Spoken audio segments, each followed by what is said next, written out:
давоми солҳои охир дар пойтахт бо таваҷҷӯҳи бевоситаи раиси шаҳри Душанбе муҳтарам Рустами Эмомалӣ хизматрасонии нақлиёти кирокаши таксӣ беҳтар гардида истодааст ки намунаи равшани он бо намои зоҳирӣ якхела ба фаъолият шурӯъ намудани ин навъи нақлиёт мебошад. чуноне ки ба ҳамагон маълум аст, кураи замин дар ҳолати тағйирёбии иқлим қарор дорад ва олимон ин омилро дар истифодабарии ғайримақсадноки захираҳои табиӣ бо истихроҷи маводҳои барои табиат зараровар асос менамоянд. ҳамзамон болоравии нархи нафту дигар маводҳои захиравии табиат ба мардуми сайёра ғайридастрас будани онро нишон медиҳад. аз ин лиҳоз мутахассисони ҷаҳонӣ ба хулосае омаданд ки бояд неъматҳои табиӣ ба таври самаранок ва оқилона истифода бурда шуда нерӯҳои алтернативӣ бояд ихтироъ карда шаванд. аз он ҷумла яке аз мавзӯъҳои маъмултарин истеҳсоли энергияи сабз ҳисобида мешавад ки акнун дар хизматрасонии бахши нақлиётии шаҳри Душанбе татбиқи он оғоз гардид. иқдоми мазкур бо ташаббус ва дастгирии бевоситаи раиси шаҳри Душанбе муҳтарам Рустами Эмомалӣ роҳандозӣ гардида дар амалӣ гардидани он ширкати Яктаксӣ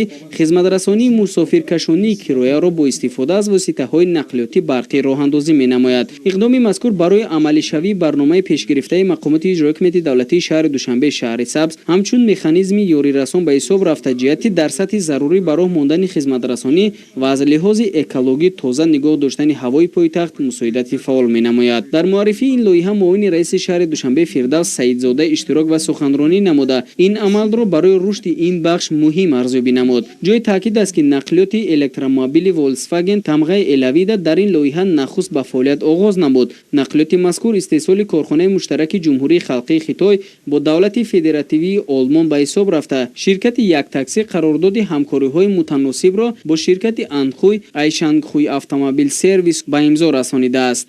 худи нақлиёт ба гурӯҳи нақлиёти седан ворид шуда аз 4 дар 4 ҷои нишаст иборат мебошад. электромобил пурра бо истифода аз қувваи барқ ба кор дароварда шуда ғунҷоиши қувваи барқ дар аккумуляторҳои электрикӣ 38,1 киловатт-соатро ташкил медиҳад. бо ин ғунҷоиш электромобил метавонад масофаи 278-300 километрро тай намояд, яъне ба ҳар 100 километр ҳаракат электромобил қувваи 13,2 киловатт-соатро сарф менамояд ки ба ҳисоби миёна ин ба ҳар 1 киловатт-соат 7,6 километр рост меояд. аз нигоҳи иқтисодӣ бошад хароҷоти нигоҳубин ва таъмирнокии электромобил аз дигар воситаҳои нақлиёти гурӯҳи сӯзишвориашон бензин, газ ё дигар маводи сӯхт ба андозаи 100% камтар буда ба ронандагони мусофиркашон фоидаи босамарро меорад.